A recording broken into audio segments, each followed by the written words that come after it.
buenas tardes. Hoy iniciamos en esta secuencia de frecuencia CAT como extensión universitaria.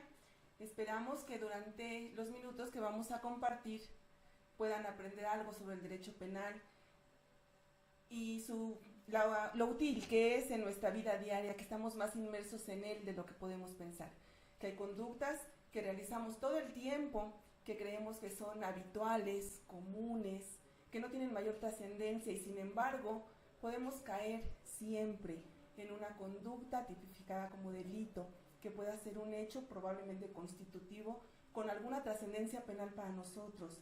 Y es entonces cuando como sociedad nos preguntamos por qué es injusto o es legal. Este es nuestro tema, lo justo o lo legal, de todas y cada una de las consecuencias que tienen nuestros actos. Para iniciar hoy nos acompaña el licenciado Omar de León Meléndez. Él nos va a auxiliar respecto de esta temática, un poco en atención a víctimas. ¿En qué momento nos sentimos víctima de un hecho delictivo?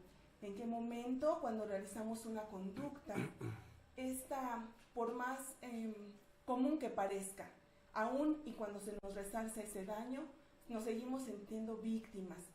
Si no se nos repara de manera económica, si hay penas corporales para la persona activa de este tipo de hechos, o a la inversa, cuando nosotros realizamos algún tipo de conducta en donde creemos que no existe tipo penal, sin embargo, somos nosotros los autores o los partícipes de este tipo de conductas. Adelante, licenciado. Sí, pues como dice la licenciada, es muy importante que nosotros conozcamos, en este caso, como víctimas, realmente qué es la reparación integral. Entonces, la reparación integral es precisamente lo que la Ley General de Víctimas protege, valga la redundancia, a la víctima. Protege que la víctima sea restituida. ¿Qué quiere decir esto? Que la restitución quiere decir que se le dé a la víctima las situaciones que estaban antes de que se realizara el hecho delictivo. Entonces es muy importante que a la víctima se le restituya las cosas como estaban. También la Ley General de Víctimas nos habla de algo que se llama lo que es la rehabilitación. ¿Qué es rehabilitar a la víctima?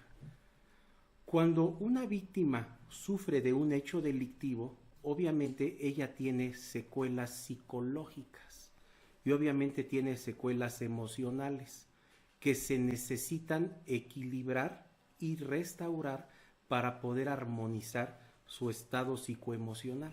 Entonces, precisamente la Ley General de Víctimas contempla esa rehabilitación, en donde obviamente ahí van a entrar especialistas como son psicólogos, van a entrar especialistas como son sociólogos y pueden entrar terapeutas precisamente para tratar de resarcir el daño emocional a la víctima.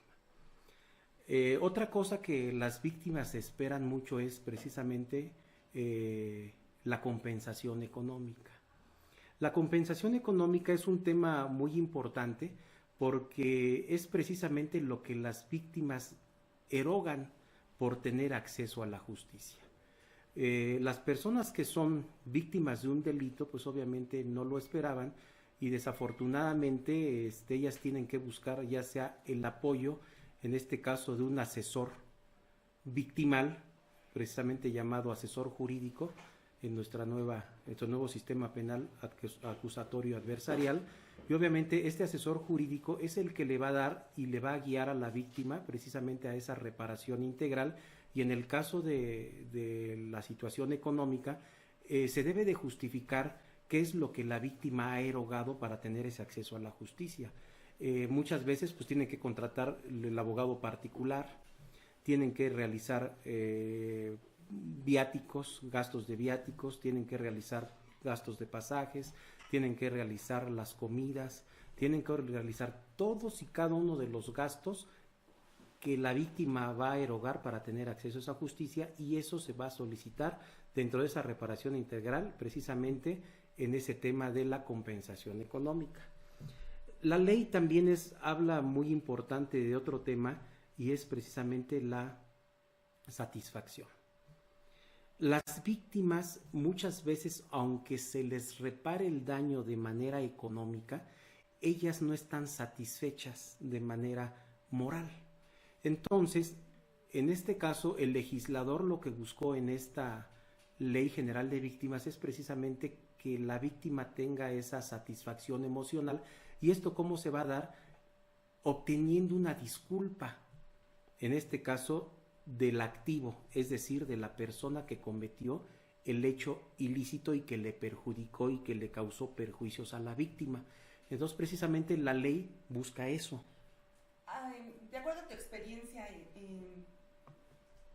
licenciado León, recordemos que hay asuntos en los que las personas agraviadas, por más que haya sido, más grave que haya sido el daño que les hayan cometido, a veces efectivamente quieren denunciar, quieren iniciar procedimientos. ¿Para qué? Para recuperar esa reparación del daño. Sin embargo, hay veces que cuando ven ellos todo el procedimiento que debe ser y lo desgastante que es, porque bueno, ante tantos cuestionamientos a través de las diferentes autoridades que intervienen en estos hechos, en la investigación de estos hechos, se sienten revictimizados.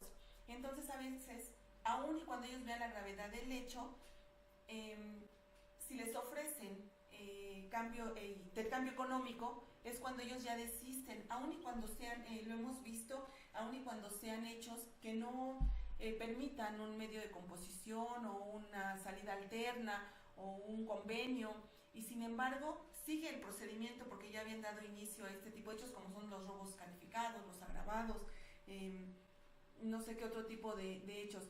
En los hechos de tránsito, por ejemplo, ahí vemos que los daños son muy cuantiosos, ¿sí? Cuando tenemos colisiones, cuando hay a lo mejor lesiones que con las secuelas que van teniendo, van poniendo en peligro la vida, va teniendo una disminución de alguna función. Cuando llegamos a ese momento de la reparación del daño, para hacer la cuantía, para evaluar esa cuantía, hemos visto que los seguros, a veces de manera económica, hacen la exhibición de estos montos, pero aún así la víctima no se siente resarcida del daño, siempre va a ir más allá. Dentro de tu experiencia, licenciado León, ¿cómo pueden llegar a este convenio? Porque siempre la víctima va a querer obtener más, y el imputado, al no verse presionado por el Estado para poderse tener una pena restrictiva o una sanción restrictiva de su libertad o de algún derecho, pues se va a resistir, y precisamente es por eso es que llegamos a estos procedimientos, a lo mejor con tipos penales o hechos delictivos que pueden llegar a un arreglo, un convenio previo al inicio. En tu experiencia, ¿tú qué has visto en esto de la reparación del daño, cuando son muy cuantiosos estos? Sí, bueno, lo que yo he visto es que la materia penal obviamente sí contempla la reparación del daño, pero desgraciadamente el agente del Ministerio Público no contempla que hay una reparación del daño integral. Entonces, obviamente, ellos cuando hacen su reparación del daño, en este caso en la Ciudad de México, la reparación del daño en la materia penal por la pérdida de una vida es hasta de 512,000 pesos. Sin embargo, si el agente del Ministerio Público tuviera precisamente el conocimiento o ejerciera lo que dice la Ley General de Víctimas, que fue lo que traté en una primera instancia, la víctima y los ofendidos sabrían que pueden también ejercitar su derecho a la reparación integral. Entonces, el artículo, en este caso, el Código Penal de la Ciudad de México, en el artículo 47, está precisamente ligado al artículo 502 de la Ley Federal del Trabajo. El artículo 502 de la Ley Federal del Trabajo precisamente habla de esa reparación del daño de manera integral en relación a que cuando una víctima, en este caso, pierde la vida o en este caso queda de manera incapaz, de manera total y permanente, los que pueden solicitar esa reparación del daño son los ofendidos. ¿Quiénes son los ofendidos? Los ofendidos precisamente puede ser las personas que dependían económicamente de la víctima. Hablamos de ofendidos de la esposa, de los hijos, todos los que dependen económicamente de esa víctima son ofendidos y ellos pueden solicitar la reparación integral en relación a la Ley Federal del Trabajo con fundamento en el artículo 502. Es importante que yo también refiera que existen de manera internacional elementos que obligan precisamente al Estado mexicano a dar una reparación integral, y precisamente hay una jurisprudencia que obliga a que la reparación integral a estas personas que son víctimas, si no perdieron la vida, pero si perdieron la vida, a estos ofendidos, a que obtengan esa reparación en relación al salario que obtenía la víctima al momento de su muerte, y obviamente ese salario se puede multiplicar precisamente por el año de vida probable que tenía. Ejemplo, si una persona es atropellada y pierde la vida y tenía 500 pesos diarios de salario, esos 500 pesos diarios se deben de multiplicar por 30. Multiplicamos 5 por 3, 15, y nos da 15,000 pesos mensuales. Esos 15,000 pesos mensuales se deben de multiplicar por 12 y nos va a sacar el factor anual, que son 180,000 pesos. Esos 180,000 pesos, si la víctima tenía 40 años de edad, tenía una vida laboral probable de 20 años, porque nosotros nos jubilamos a partir de los 60, precisamente por edad avanzada, y los 65 por vejez. Entonces, suponiendo que sea a los 60 que se iba la expectativa de jubilación de la víctima, le quedaran 20 años laborales. Multiplicamos 180,000 pesos por 20 años, su reparación integral para los ofendidos es de 3,600,000 pesos.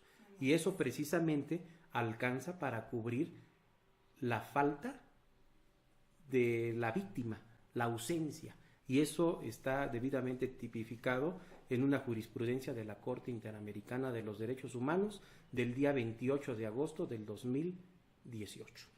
Y en el momento de hacer efectiva esta reparación del daño, los imputados regularmente, cuando se ven ante estas cifras, ¿qué es lo que hacen? Pues obviamente no lo creen. No creen que pueda ser tan cuantiosa No. o tan elevado el monto, ¿no? Se van con la vieja idea de que era menos costoso que quedara lesionada, que quedara fallecido la víctima, que hubiera sido causada una lesión, que le causara estragos posteriores. Si no tienen esa capacidad para hacerlo, pues obviamente para repararlo, ya no hay vamos a llegar a todas las sanciones que tenemos ahora en nuestra legislación procesal, ¿no? Hasta finalmente quedar privado de su libertad, ¿verdad? Cuando no puede, aun y cuando sea una medida invasiva, si no pueden resarcir ese daño, van a pagarlo de manera corporal. Miren, es por eso precisamente que está la obligatoriedad en los reglamentos de tránsito de contar con un seguro que al menos cubra la responsabilidad civil a terceros. Entonces, hoy en día, tanto en la Ciudad de México, Estado de México y estados de la República, es obligatorio el seguro de daños a terceros, y la obligatoriedad es por 4 millones de pesos. Ok, con 4 millones de pesos, bueno, estamos solventando la mayor consecuencia, o evitando la consecuencia jurídica de ser privados de la libertad, porque va a ser garantizada esta reparación, ¿no? Tendrían que ser ya daños muy, muy cuantiosos o muchas víctimas para que este seguro no pueda ser cubierto. Muy bien, me parece muy bien respecto de que tengamos esa información, porque a veces se nos hace muy sencillo poder conducir sin tener un seguro vigente, sin saber, todos conducimos precisamente de manera culposa, sin saber o conocer o tener la certeza de que no nos vamos a accidentar. Nadie salimos a tener este tipo de accidentes, pero en cualquier momento todas las personas que conducimos o que somos peatones estamos expuestos a ser víctimas o sujetos activos de este tipo de hecho, que siempre va a ser accidental. Y para eso podemos acceder a nuestros seguros. ¿En dónde? Ok, pues obviamente nosotros a través de de los agentes de seguros certificados por la Comisión Nacional de Seguros y Fianzas. La Comisión Nacional de Seguros y Fianzas tiene una página de internet en donde todos nosotros podemos acceder y podemos conocer las personas que se dedican a la intermediación de seguros, que son profesionistas y profesionales en la rama del seguro, en donde se pueden obtener la orientación que se necesita para obtener un seguro que al menos ampare esa responsabilidad civil, porque no solamente existen seguros de responsabilidad civil, también existen seguros de coberturas limitadas y también existen seguros de coberturas amplias. Obviamente, pues, ¿qué es lo que se aconseja? Pues que todos los usuarios, en este caso de los seguros, compren seguros de cobertura amplia, porque no solamente van a responder en relación a la responsabilidad civil a terceros. No debemos de olvidar que cuando conducimos un auto, también tenemos ocupantes dentro de nuestro vehículo, y esos ocupantes son personas, y esas personas vienen a nuestro cargo. Y si en un accidente automovilístico nosotros lesionamos a las personas que vienen ocupando nuestro vehículo, también somos responsables civilmente por su situación física. Y somos responsables porque debemos de cubrir los gastos médicos de ellos y también debemos de cubrir la responsabilidad civil a ocupantes cuando son vehículos particulares, y tenemos que cubrir la responsabilidad civil del viajero cuando son vehículos de transporte público. Muy bien. Y bueno, y en caso de que nosotros tengamos necesidad de recurrir a un seguro de este tipo de manera inmediata, ¿qué necesitamos? Pues obviamente en este caso, pues contactar a un agente de seguros profesional y ¿Que vamos a hacerlo en dónde?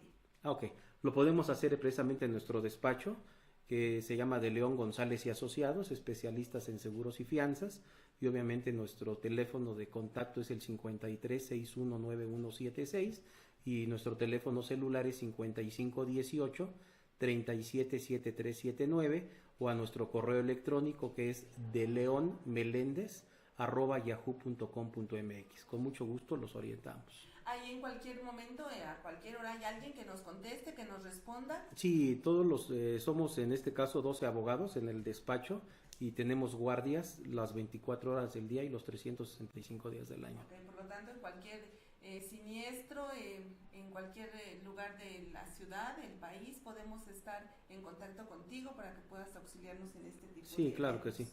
Bueno, pues muchas gracias. Y respecto de los hechos de tránsito, ¿y qué pasa cuando tenemos actos dolosos? ¿Qué ocurre cuando vamos,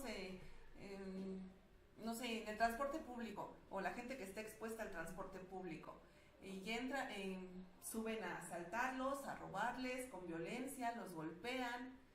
Al final de cuentas, esas personas, se logran las detenciones de los sujetos, llegan ante la autoridad, son hechos flagrantes, se les encuentran objetos, armas, todo para someterlos a un procedimiento penal acusatorio. ¿Qué pasa con las víctimas? Bueno, pues en este caso volvemos al tema de los seguros, porque sabemos que los seguros en el transporte público son obligatorios. Entonces, la ley obliga a que el transporte público tenga 5,000 días de unidades de medida para los seguros de viajero. Y si hablamos de 5,000 días de unidades de medidas en una conversión fácil, estamos hablando de 400,000 pesos para responder por cada pasajero en caso de que sea lesionado dentro del interior del transporte público. Independientemente de que no haya sido un hecho de tránsito, que no haya sido una acción atribuible al conductor, que no haya sido una mala conducción, una colisión. Exactamente, es un riesgo que la compañía de seguros debe de asumir cuando el pasajero está dentro de la cabina del transporte, opera precisamente en un asalto. Y sin embargo, todo esto, ¿cuántos de nuestros conocidos, de nuestros familiares, de nuestros alumnos, han sido objeto o víctimas de este tipo de hechos y únicamente se reservan hacer sus denuncias? A veces por lo prolongado que es en el tiempo la investigación de los hechos, desisten y ni siquiera tienen una responsabilidad en cuanto al conductor. Es más, yo creo que hasta los propios conductores desconocen o carecen de este tipo de seguros, y a veces en hechos de tránsito no pueden responder de los daños, pues mucho menos en un acto doloso, ¿no? Ellos siempre creen que también son víctimas del hecho y que no tienen ninguna responsabilidad para con los pasajeros, porque vamos mucho a esa situación de que si es una ruta establecida, de que si están en un padrón vehicular regulado, porque muchos de ellos ni siquiera están regulados. Entonces, ahora ya todos tenemos conocimiento de que efectivamente como pasajeros también tenemos derechos en cuanto a nuestra seguridad en actos violentos, ¿sí? Podemos hacerlo, ¿cómo podemos hacerlo? Exigírselo al conductor, que es quien debe responder de este hecho, o qué necesitamos para esto. Bueno, precisamente lo más importante, como dijimos, es que todas las rutas que están precisamente afiliadas y reconocidas, en este caso por autotransporte, cuentan con líderes. Este líder precisamente una de sus funciones es tener a todo su parque vehicular con una póliza de seguro que al menos ampare la responsabilidad civil a terceros. Esto podría ser un punto de partida, en que esa persona que es la administradora y el representante legal de esta ruta, pues sepa que todas sus unidades tengan un seguro. Y no solamente eso, deben de contar todos sus conductores, en este caso sus choferes, con la autorización de autotransporte para la conducción de vehículos. Y en este caso, pues ellos deben de tener en la Ciudad de México un tarjetón para el manejo de servicio público. En esos tarjetones, pues se les van a expedir solamente a aquellas personas que aprueben los exámenes, y pueden hacer exámenes de manejo, de conocimiento, toxicológicos. Si no los aprueban, pues obviamente médicos no van a obtener ese tarjetón. En el Estado de México, pues también tienen un tarjetón y una licencia de chofer de transporte público. Entonces debemos de empezar precisamente con el control. Si nuestros choferes a través de la ruta son controlados, en donde no permitan que ninguna persona maneje una unidad si no cuenta con licencia y tarjetón, pues creo que se puede precisamente proteger esa seguridad que el viajero necesita. Y además, para que pueda ser de mayor difusión, yo creo que pocas personas teníamos conocimiento de que podíamos hacer exigible esta reparación, ¿no?, a los conductores en este tipo de hechos. Sin embargo, ahora si la población entre mayor conocimiento tenga de esta posibilidad y más les sea exigible a los conductores, pues va a ser la forma de presionar para que ellos efectivamente entren en esa legalidad y puedan responder de esos hechos. Imagínate cuántas personas sufren este tipo de asaltos violentos todos los días y no, a lo mejor sí detienen al imputado, ¿no? Pero no se recuperan los objetos, no se encuentra el dinero, y sin embargo ellos ahora, estos tipos de seguros son únicamente en cuanto a la integridad física o también a los objetos que les pudieran haber desapoderado. Sí, pues es buena la pregunta. No solamente es la integridad física, no. También cubre obviamente lo que es el desapoderamiento o la pérdida de los objetos mientras ustedes vienen. Si me roban mi super teléfono o celular carísimo, ahí me lo van a poder reparar y me lo van a poder reponer. Obviamente con la denuncia. Si nosotros no denunciamos los hechos, no vamos a poder ejercitar esa situación, pero sí viene asegurado precisamente el equipaje, las maletas y todos los contenidos dentro de la maleta. Aún y cuando no tengan, porque ves que hay algunas especificaciones en los seguros que dicen que sea una ruta cierta, de un lugar a otro determinado, que no se salgan de la ruta, que tengan un itinerario. En este tipo de hechos, opera de la misma manera, tiene que ser una ruta establecida, que si se van entre otras calles desafortunadamente, no es seguro. Desafortunadamente sí, efectivamente tienen que tener su ruta fija y su ruta preestablecida para que el seguro opere. Si ellos abandonan esa ruta, hablando de transporte colectivo, pues obviamente no va a operar el seguro. Si hablamos de taxis o hablamos de Uber, pues obviamente sabemos que ellos no tienen una ruta definida, entonces el seguro va a operar en cualquier momento y en cualquier lugar. Siempre que sea transporte público con una ruta establecida y que no se salga de la misma. Ok, bueno, y que tengamos identificada la unidad, ¿verdad? Identificada la unidad, el chofer es importante que lo tengamos identificado porque regularmente pues nunca nos van a dar esa información. Bueno, generalmente es una obligatoriedad. Los registros. No, es una obligatoriedad de los choferes tener a la vista el tarjetón. en donde lo va a tener a la vista la autoridad y lo va a tener a la vista el pasajero.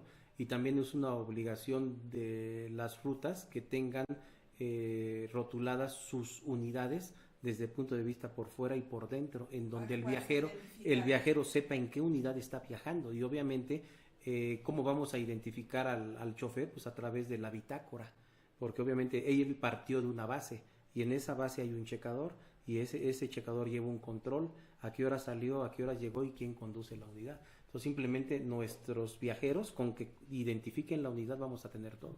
Sí, tenemos que tener, bueno, como en todos los hechos ilícitos, tenemos que tener identificado la hora, la fecha, el lugar y sobre todo la unidad en la que nos transportábamos.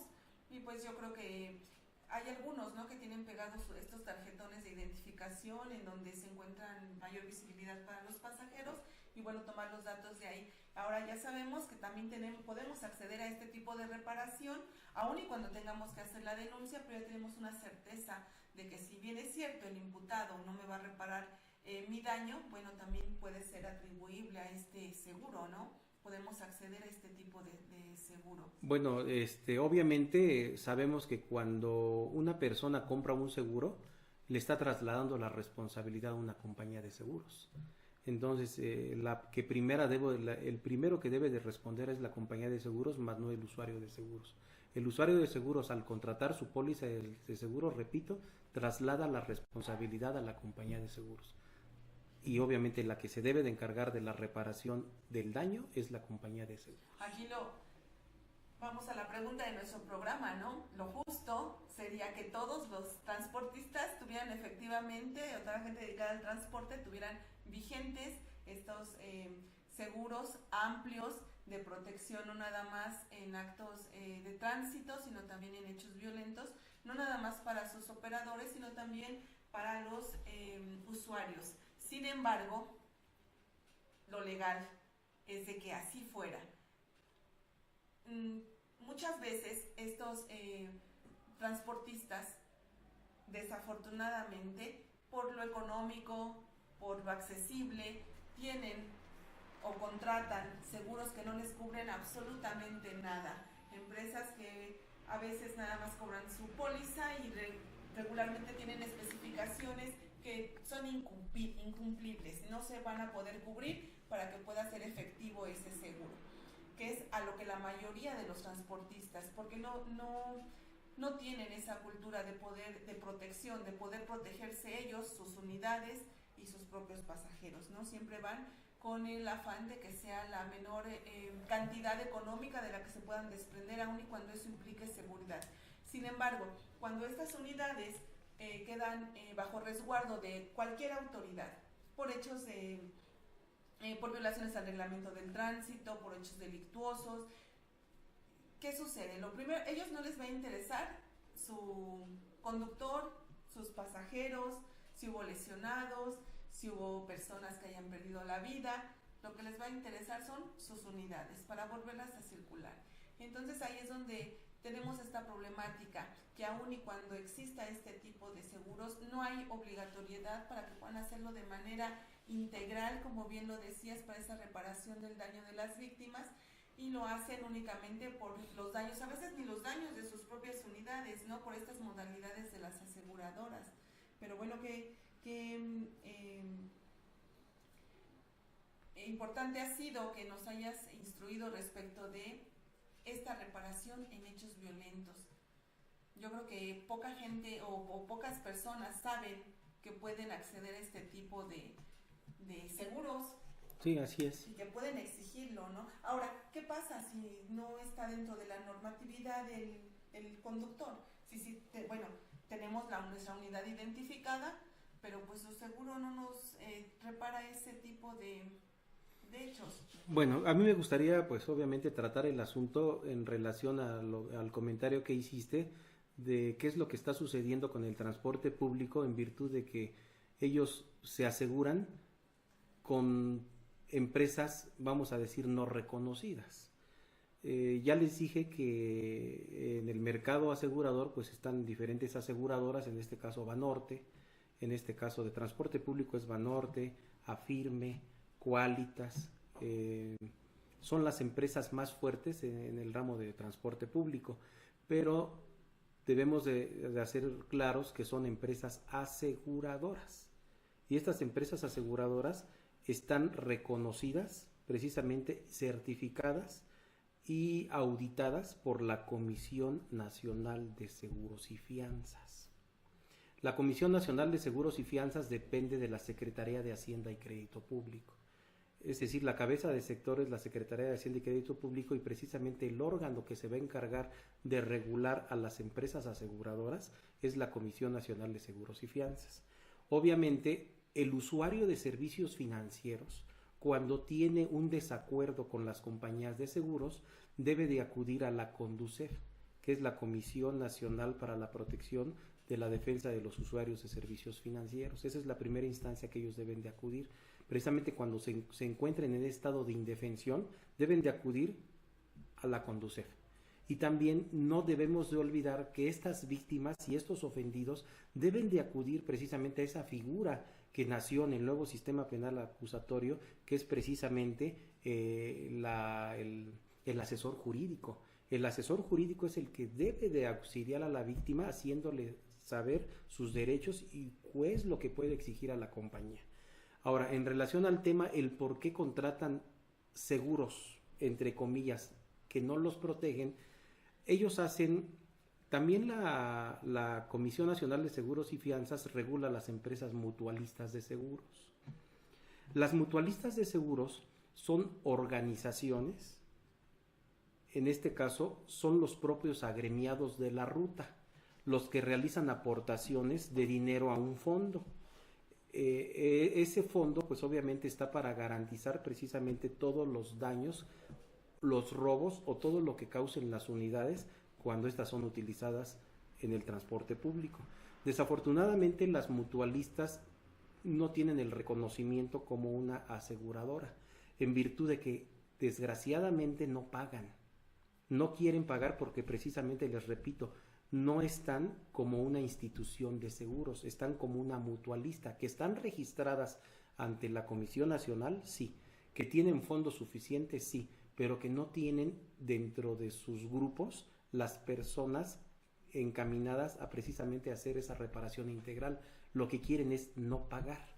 Y precisamente en los agentes del Ministerio Público, en los juzgados cívicos, no aceptan, los jueces cívicos no aceptan, ni los MPs, arreglos con las mutualistas, precisamente porque ya saben que si aceptan, la víctima o el ofendido se va a quedar en estado de indefensión, porque es un 80% de que no le cumplan.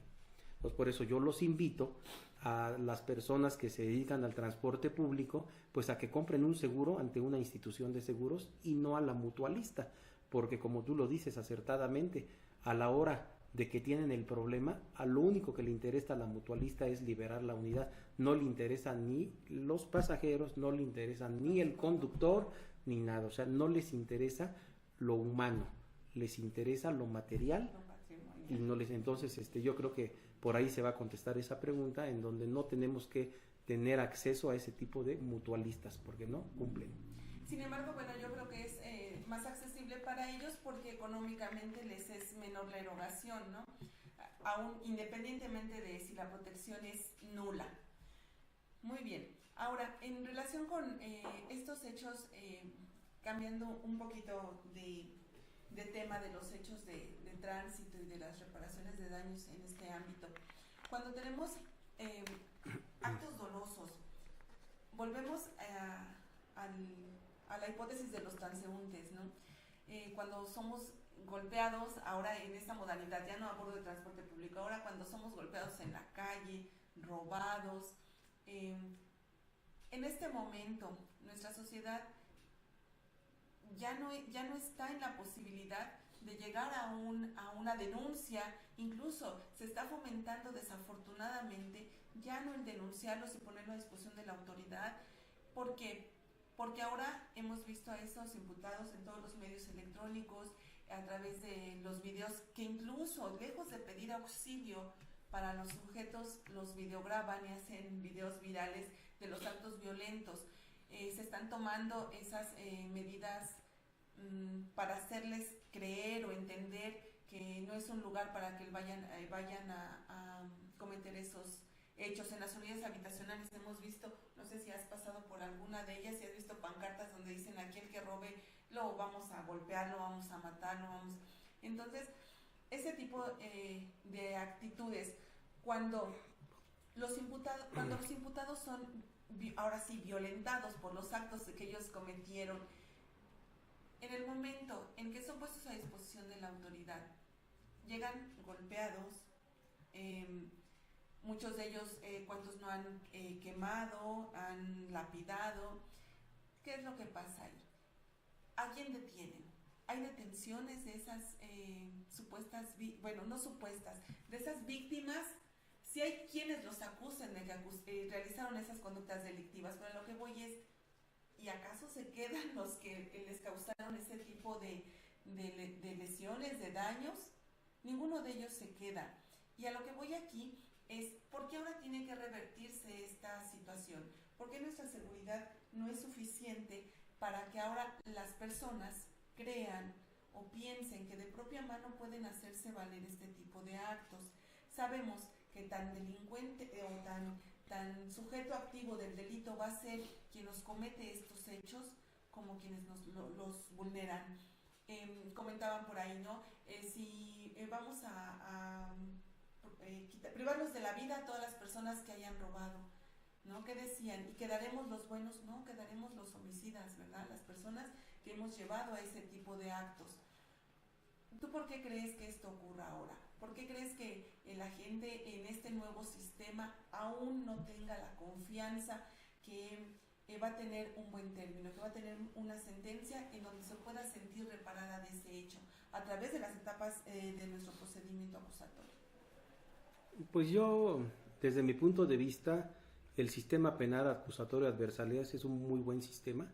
Desafortunadamente, si los sujetos procesales, y en este caso los actores, aún no manejamos bien el sistema penal acusatorio, pues mucho menos la difusión que se le ha dado a la ciudadanía, pues es nula, porque realmente el ciudadano, la idea que tiene es que los delincuentes se están yendo, entran y se van. Precisamente, ¿por qué? Porque dicen que los delincuentes o las personas que cometen actos contrarios a la norma, pues son los que tienen los derechos humanos. Y precisamente dicen, pues ellos son los que ejercen los derechos humanos y no nosotros como víctimas, sino las personas que cometen las infracciones, ¿no? Pero yo creo que lo que hace falta es que se le dé una difusión sencilla y clara de lo que es el nuevo sistema. Yo me he encontrado dentro de mi campo que desgraciadamente los sujetos o los actores del sistema, hablando de agentes del Ministerio Público, hablando de jueces, hablando de magistrados, me he dado cuenta que aún todavía carecen de esos conocimientos para llevar este sistema. Si ellos no los tienen, pues menos la sociedad los va a tener. Entonces yo creo que tenemos que capacitar de manera sencilla a la ciudadanía, hacerles transmitir por estos medios de comunicación qué es el sistema penal acusatorio. El sistema penal acusatorio no es que les estén saliendo los delincuentes, lo que se les da es a los primodelincuentes la oportunidad de poderse reivindicar.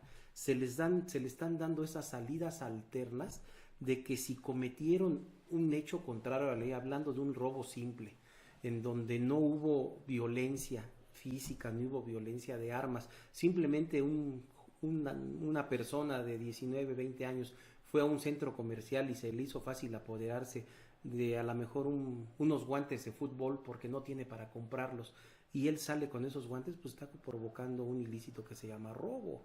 Entonces obviamente, y si es, vamos a decir, sorprendido y puesto a disposición de la autoridad que es el agente del Ministerio Público, el agente del Ministerio Público pues tiene que ver esas salidas alternas, porque no estamos hablando que sea un hecho de los catalogados como graves, no es un homicidio, no es una violación, es un robo de unos guantes de fútbol. Pues obviamente no debemos, o sea, el sistema penal le da oportunidad a esa persona de poder obtener las salidas alternas. ¿Y qué es esa la salida alterna? Que no lo vuelva a cometer, y le voy a poner condiciones. O sea, ¿Qué va a pasar? Que si tú robaste esos guantes en Chedraui, pues sabes que ya no vas a poder ir a la tienda Chedraui durante tantos años. Y voy a poner una condición de que, bueno, pues para que yo te pueda reivindicar de ese robo, pues ahora vas a dar trabajo a la comunidad, es decir, vas a ir a una biblioteca pública, a lo mejor vas a barrer un jardín, o sea, lo que busca el sistema es precisamente que ese tipo de personas que realizan delitos simples y no graves o robos simples no sean castigados como antes. Anteriormente, en el nuevo sistema, cualquier delito era prisión preventiva oficiosa, tenían que pasar el reclusorio y ahora no. Entonces, obviamente se le está dando una oportunidad a esta persona, pero si esta persona vuelve a cometer un hecho, ¿verdad?, que está tipificado en la ley, y que es tipificado, pues que está escrito, y está escrito que no lo debe de hacer, y aún así lo hace con conocimiento, lo entiende y conoce precisamente que está mal, entonces sí, ya te di oportunidad una vez, ahora ya no te voy a dar otra segunda oportunidad porque ya pierdes ese derecho, entonces sí te voy a aplicar el peso de la ley. Pero eso no es que la gente se esté yendo, es que se le está dando oportunidad a esos primodelincuentes. Primodelincuentes hablamos de personas que es la primera vez que cometen una situación ilícita y que hay que darles esa oportunidad. Ahora, desgraciadamente, pues dentro de esas personas hay personas que sí se dedican, en ejemplo de robo, de manera frecuente, entonces es sí, su forma de vida, ¿verdad? Si lo hacen, pues tarde o temprano van a volver a caer y no van a salir. Así es, cada vez que incurran en una conducta de esta se va a ir agravando la determinación para poder salir del problema. Sí, aun y cuando estén libres, recordemos que el hecho de que estén libres no quiere decir que ha concluido su investigación, ellos van a continuar en el procedimiento. El beneficio de este sistema es que, bueno, sea en libertad, pero aún así sujetos a procedimiento penal. No nada más es como la gente piensa, y está otra vez en la calle, no le hicieron nada o no le pasó nada.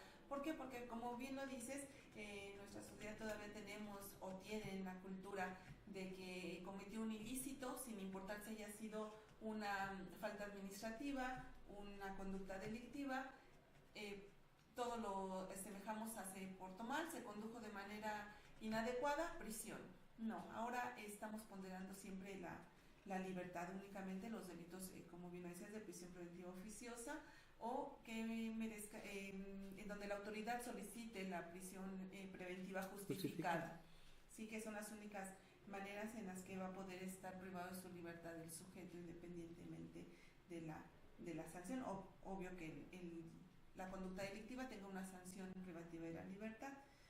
Muy bien, bueno, pues si quieres repetirnos los números donde podemos localizarte, encontrarte, para que nos auxilies a nosotros y a las personas que nos escuchan o que nos ven a través de Facebook Live, y podamos acudir a ti en caso de que necesitemos urgentemente un seguro de estos que nos puede ser la diferencia entre nuestra libertad y la pérdida de nuestra libertad o incluso de nuestro patrimonio, porque no únicamente van a resguardar nuestros bienes patrimoniales, sino también nuestra seguridad jurídica. Adelante, licenciado. Sí, nuestros teléfonos son el 5361-9176, que es local, y mi teléfono celular es 5518-37-7379, y el correo electrónico de leonmeléndez@yahoo.com.mx.